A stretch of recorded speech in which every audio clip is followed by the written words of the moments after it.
capital accumulation has been changing in the world over the past 50 years. This and other charts come from a little book that I just published called Capitalism Unleashed. It was a helpful flyer about it over there, should anybody be interested. Somebody mentioned about how it was surprising that capitalist firms printed critical books. This book is published by OUP, which isn't exactly a capitalist firm, because the profits go to pay Barbara and my salary, so I'm sure you'll appreciate it's a very good cause. Anyway, most of the charts and tables I'm going to show come from there. We can see the rate of growth of a capital stock in the world economy on the left-hand side. And then it shows what's happened to the growth of a capital stock in individual countries. And what you can see, really, is a process by which the kind of leading poles of capital accumulation, which in the 1960s were Japan and Korea, have shifted, and now really China, as I think we all know very well, is the, as it were, the super accumulator as far as the world is concerned. And when I first got out these statistics, which are based on an excellent data set from Bosworth and Collins, which I understand Michael Reich has some kind of interest in. Oh, that was a bit dramatic. I thought, well, this is kind of interesting, but it tends to suggest that we're just seeing the latest stage in the process of super accumulators from the East. We had Japan and Korea originally, Japan in the 60s, Korea, Taiwan, and so on in the 70s, and now it's really China. And we have Brazil for a time, China, and maybe India coming up and taking the lead as far as the world capital accumulation is concerned. I mean, what's new? The advanced countries, Europe and the United States, have faced competition from Japan and Korea. Maybe the growth of China is just the latest stage of development, and there will certainly be transitional problems, but we've seen this kind of process before. It's not some fundamentally new situation. If you look at the level of development, obviously, of China as compared to the other Asian super accumulators, you immediately see a fairly different picture. It's a bit fuzzy, but I think the main outline should be clear enough. This shows GDP per head, first of all in Japan, then in Korea and Taiwan, and now in China. And the obvious, very striking factor, this is based on PPP calculations and so forth.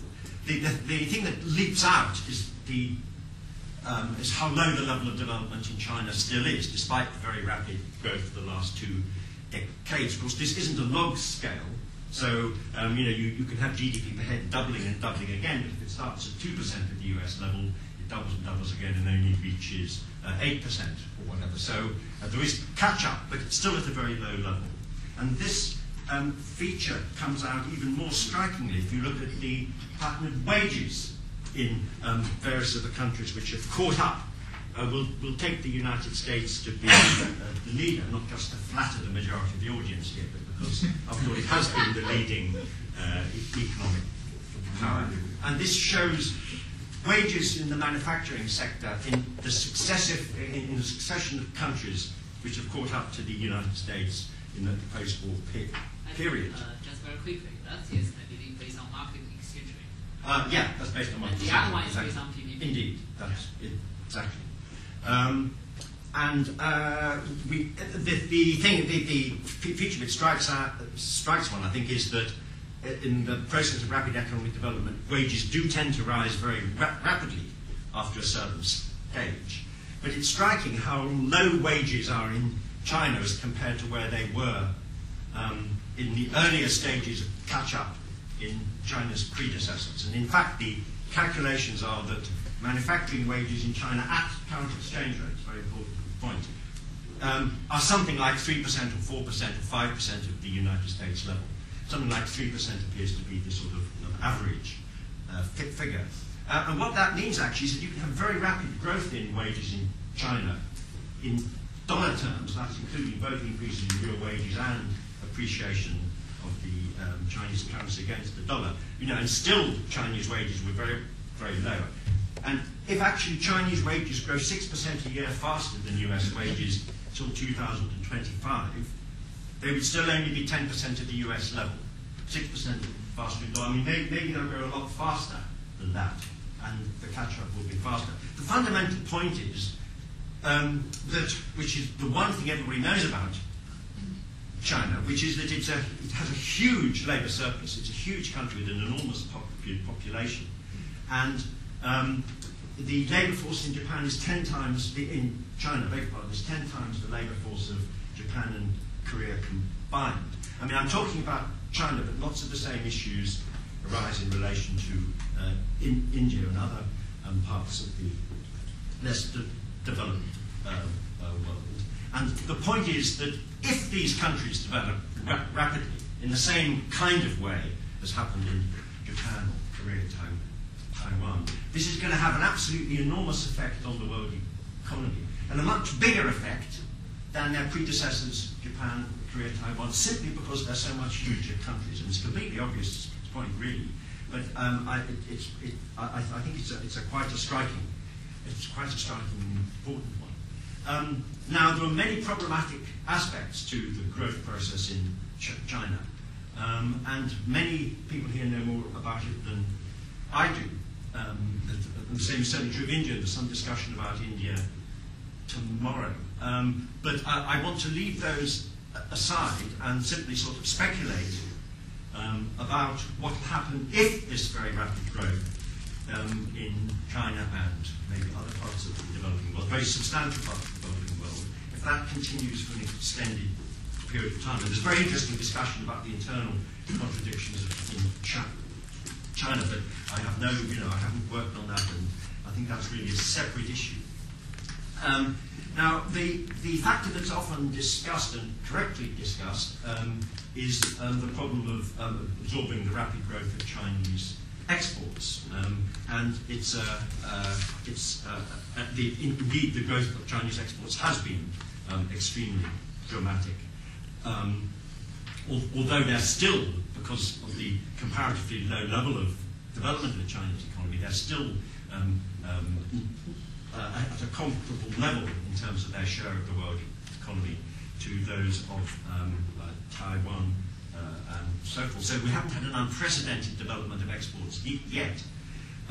There's a lot to be discussed about the problems of restructuring that are going to be implied not only in the north but also in competing countries from the south through the process of rapid export growth.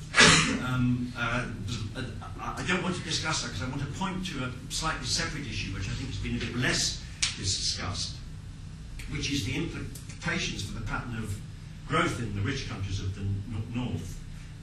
If China becomes hugely attractive for investment from multinationals, and so just raise the issue of what will happen if there is a major swing of investment from the north to China, India. What will that imply for the economies of the north?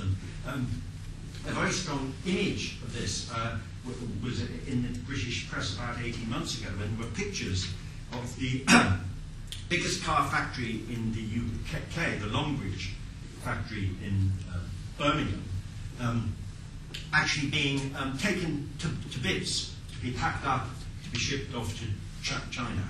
Now, that's an extreme case. Nobody's suggesting that most of the capital stock of Europe and the United States are going to be put in the empty containers that we hear are going back to China, having brought over all the goods from China.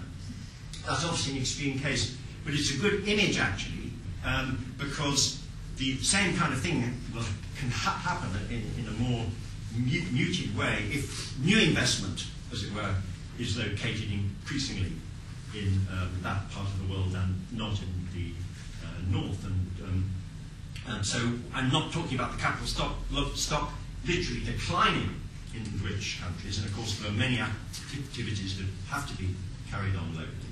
But I think the possibility is raised of a major shift of investment effort from the north to south, because it appears that profitability is extremely high in China, which is pretty much as you'd expect if wages are 3% of the US level.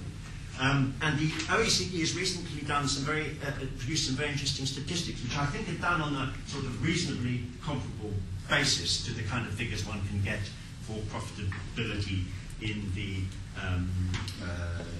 in USA, Japan, Germany. And they show two things. They show very big increases in the profit rate. These are sort of national accounting type operating surplus divided by capital stock replacement cost. They show both very sharp increases in profitability in China. They happen to cover those two particular years. And that the profit rate appears to be, particularly in the private sector, much higher than it is at the moment in Europe and Japan. And one suspects that profitability in the exporting part of the private sector may be higher still. There are somebody's done some calculations to suggest that the wage share in the foreign-owned subsidiaries in China is about 1/5 of that value, whereas in the typical advanced country, the wage share in manufacturing would be something like 2/3 or 3/4. So I think we have a consistent story of extremely high profitability in China. Of course, there are lots of issues connected with location, like infrastructure and so forth.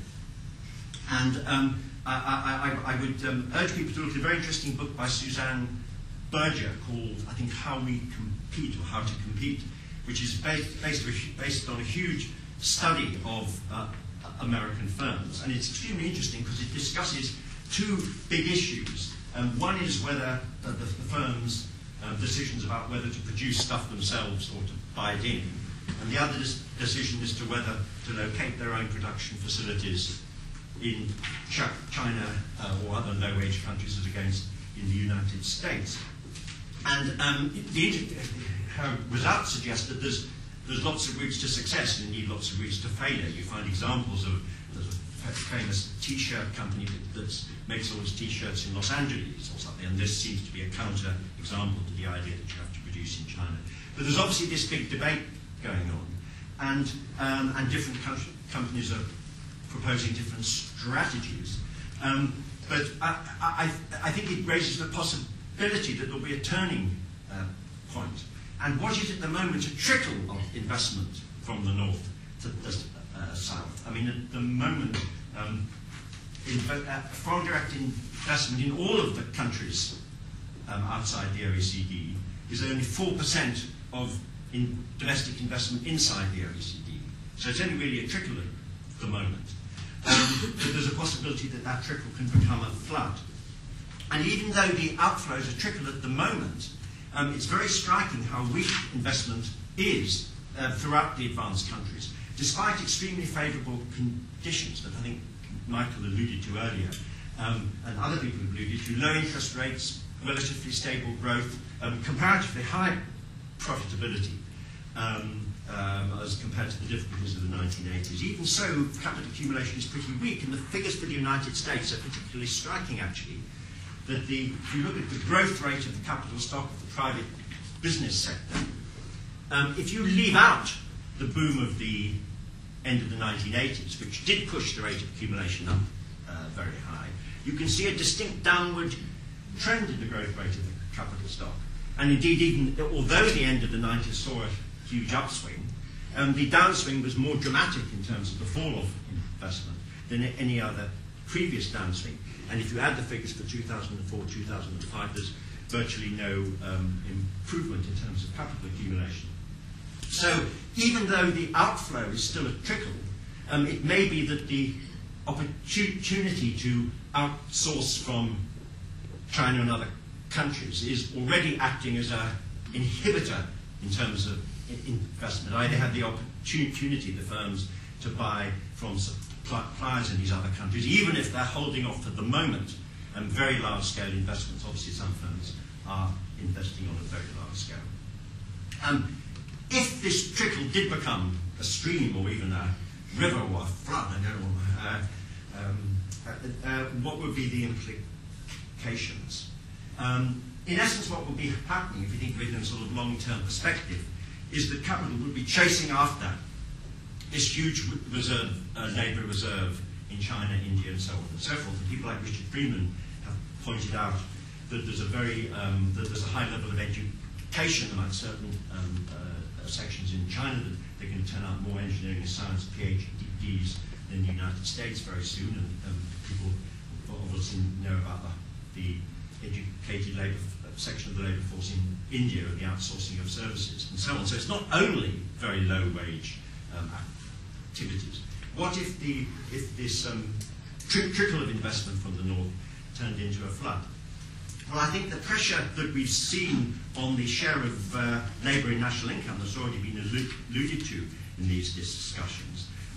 The pressure we've already seen could become considerably more severe. Here's the share of labour share in GDP, employee compensation, adjusted for self-employment and so on, in 17 OECD countries. And you can see the rise up through to the 1970s and then the steady decline thereafter.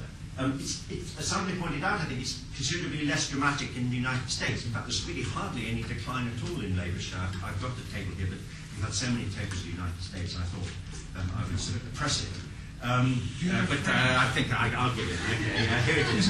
The black numbers show labour share in the United States, which actually hasn't really gone down at all. In fact, it hasn't really gone down. It's gone down a little bit in the last few years, but there isn't a downward trend. Total compensation, right? This is total compensation in the net value added of non-financial companies. So it's not all of GDP, but it's like the heartland of the capitalist sector, if you like. And maybe part of the reason, I think that Sam suggested earlier, could be that part of what we really regard as profits is being siphoned off in compensation of CEOs, which is included in employee compensation, despite the very grotesque salaries. Whether the salary of the best paid hedge fund manager in the States, which the Financial Times reported was 1.5 billion last year, is also included in employee compensation. I think they might glance a bit at doing that. I'm not exactly sure, but there's certainly a lot of what we would traditionally regarded as profits in there.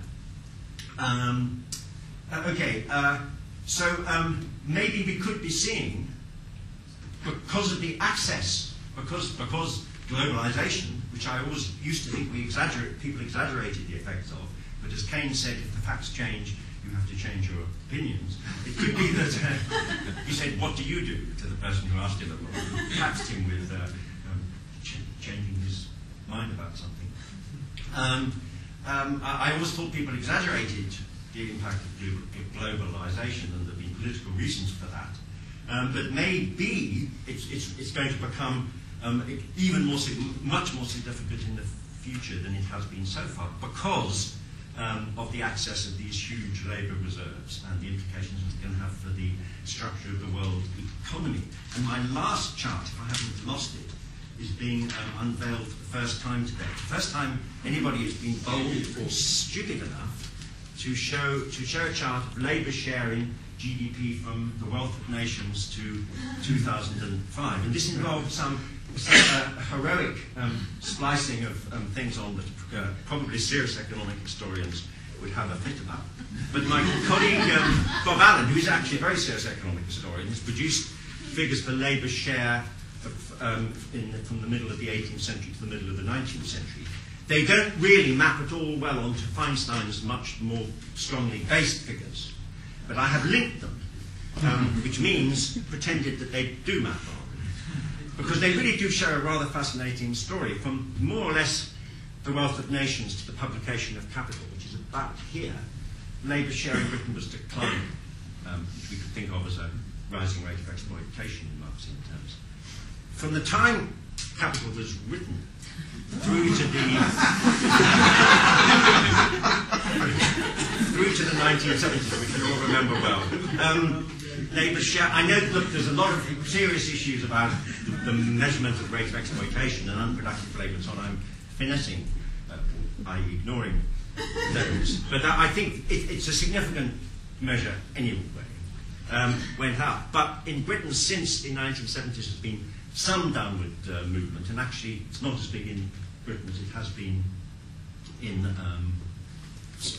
many European countries. So the question was, the question I posed was, will Marx be right? By that I meant, I take his most fundamental argument in Volume 1 of Capital, which concerns the tendency for the rate of exploitation to rise, because even if wages rise, they rise systematically less rapidly than productivity. That prediction, if you will, or understanding of how capitalism worked, which seemed to have been offset by counteracting influences, we could say, for the 100 years or so after he wrote.